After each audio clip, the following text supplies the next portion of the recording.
প্রিয় বন্ধুরা, গ্রাম বাংলার এই রকম মেঠো পথে এই যে সবুজ ঘাসের গালিচা বিছানো এইরকম মেঠো পথে হাঁটতে যে কী মজা লাগে।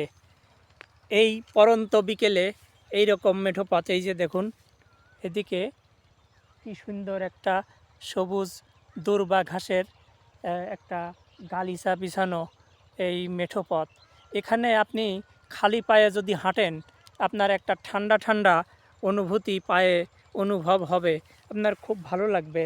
এই পরন্ত বিকেলে এরকম মাঝে মাঝে যখন প্রকৃতির কাছে আসি তখন খুব ভালো লাগে। আমি খালি পায়ে হাঁটছি, স্যান্ডেলটা ওই পাশে রেখে দিয়েছি। অনেক দিন মাটিতে পা পড়ে না, কি কারণে আমরা এই জুতা স্যান্ডেল পায়ে দিয়ে চলি, তারপরে পাকা ঘরে থাকি, খাটের উপরে থাকি, খালি পায়ে হাঁটাই হয় না। খালি পায়ে হাঁটলে এটা মাটির সাথে শরীরের একটা কানেকশন হয়, এতে শরীরের একটা উপকার হয়। পায়ের তালু যখন মাটির ঠান্ডা অনুভব করে তখন এটা স্বাস্থ্যের জন্য অনেকখানি উপকারী হয়ে থাকে। এই যে বিকেলবেলা যখন আপনি মাঠে আসবেন, মেঠো পথে হাঁটবেন, আপনার কিন্তু নিজেকে খুব সুখী মনে হবে এবং ভালো লাগবে। একটা কথা কি, যে আপনি একটা ফল যদি কোনো দিন না খেয়ে থাকেন, সেটার স্বাদ অন্যজন যতই বর্ণনা করুক, আপনি কিন্তু তার প্রকৃত স্বাদ অনুভব করতে পারবেন না। আগে আপনাকে ওইটা স্বাদ অনুভব করতে হলে আগে ওইটা খেতে হবে। একইভাবে এই বিকেলবেলার যে কি ভালো লাগা, মেঠো পথে হাঁটা, এই গ্রামীণ পরিবেশে পল্লীর প্রকৃতিতে হেঁটে বেড়ানো, এই যে কত বড় ভালো লাগা, এটা আপনি এই ভিডিওতে দেখে বা ঘরে বসে সেই যে ভালো লাগার অনুভূতি, সেটা কিন্তু আপনি ওখান থেকে বুঝতে পারবেন না। আপনি যখন এই প্রকৃতির কাছে আসবেন, প্রকৃতিকে ভালোবাসবেন এবং এই মেঠো পথে এরকম সবুজ দূর্বা ঘাস বিছানো এইরকম মেঠো পথে যখন খালি পায়ে হাঁটবেন, আপনার পায়ে একটু ঠান্ডা অনুভূতির সৃষ্টি হবে, ঠান্ডা বাতাস লাগবে, পাখিদের কিচিরমিচির আপনি শুনতে পাবেন, তখন কিন্তু আপনার খুবই ভালো লাগবে, আপনার অনেক ভালো লাগবে। যে ভালো লাগাটা আপনি অন্য কোনোভাবে পেতে পারবেন না। এই দেখুন, এই গ্রাম বাংলার এই মাঠে এই যে একটা লাউ, এই লাউটা দেখেন কত সুন্দরভাবে এখানে হয়ে আছে। এটা বাজারে খুব একটা কিন্তু এখানে যে খুব বেশি দামে বিক্রি হয় তা কিন্তু না। এটা দেখেন লাউ খেতে যে মজা, এখানে কিন্তু দেখলে তার একটা আরেক রকম মজা। এই যে গাছে এখনও এর গায়ে এই যে ছোট ছোট উলগুলো দেখা যাচ্ছে, দেখতে যেমন ভালো লাগে, খাওয়ার যে মজা তার চেয়ে বেশি মজা দেখার একটা মজা, খাওয়ার আরেকটা মজা। এই দেখুন গাছে গাছে লাউ, এই যে আপনার এই সকাল এবং বিকেলে এই লাউয়ের মাচার যে একটা সৌন্দর্য, এই যে লাউ কত সুন্দর, এর গায়ে ছোট ছোট উলগুলো, এটা কিন্তু শহরে গেলে এই উল থাকে না, ভেঙে নষ্ট হয়ে যায় গাড়ির ধাক্কায় ধাক্কায়।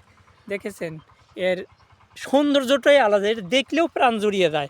খেলে যেমন পুষ্টি, আমাদের শরীরে পুষ্টি আসে, একইভাবে এই জিনিসটা দেখলে কিন্তু মনের যে একটা পুষ্টি, মনের যে একটা ভালো লাগা, সেটা কিন্তু এই গ্রাম বাংলার এই প্রকৃতিতে যখন আসবেন আর এগুলো যখন আপনি নিজের চোখে দেখবেন, তখন কিন্তু আপনার ভালো লাগার মাত্রা অনেকটাই বেরিয়ে যাবে। এই দেখুন কতগুলো লাউ এখানে হয়েছে, এটা লাউয়ের জালি, ছোট ছোটোগুলো লাউয়ের জালি বলে।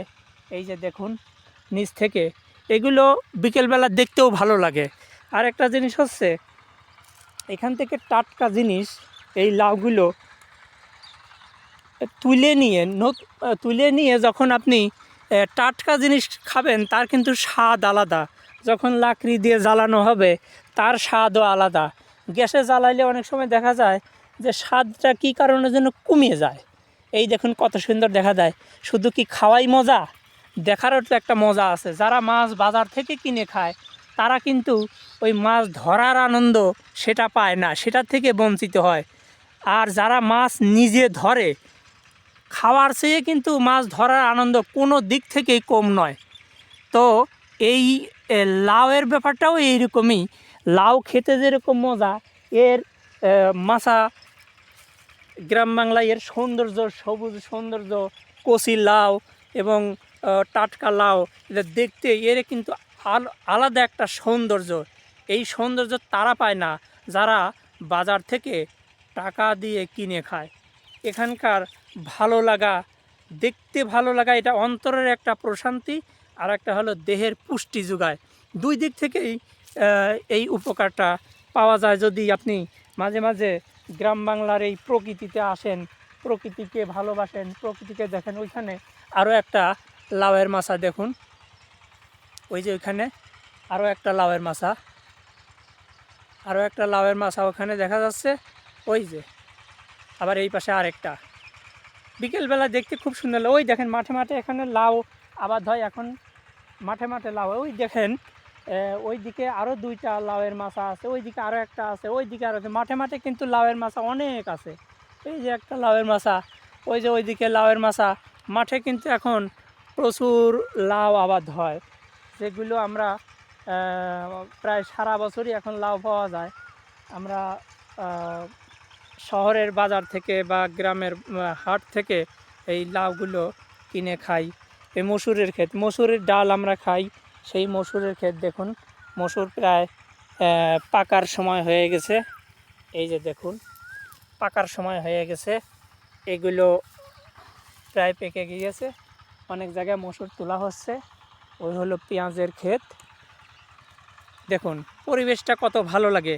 এরকম গ্রাম বাংলার সুন্দর পরিবেশ, সুন্দর প্রকৃতি আর গ্রামীণ মানুষের জীবন ও জীবিকার কথা নিয়ে আমি আপনাদের সামনে হাজির হব। আমার একটু ভালো লাগা আপনাদেরকে আপনাদের অনুভব করানোর চেষ্টা করব, এবং আমার ভালো লাগা আপনাদের সামনে তুলে ধরব। এটা দেখে আপনাদেরও ভালো লাগবে। গ্রাম বাংলার রূপ, সৌন্দর্য এবং বৈচিত্র্য, ঋতু বৈচিত্র্য আপনাদের সামনে তুলে ধরব। এগুলো যারা ভালোবাসেন তারা আমার চ্যানেলটা সাবস্ক্রাইব করবেন, আর ফেসবুক থেকে দেখলে ফলো দিয়ে পাশে থাকবেন, আর জীবনের কথা শুনবেন। প্রিয় বন্ধুরা, ধন্যবাদ, এখানে শেষ করছি।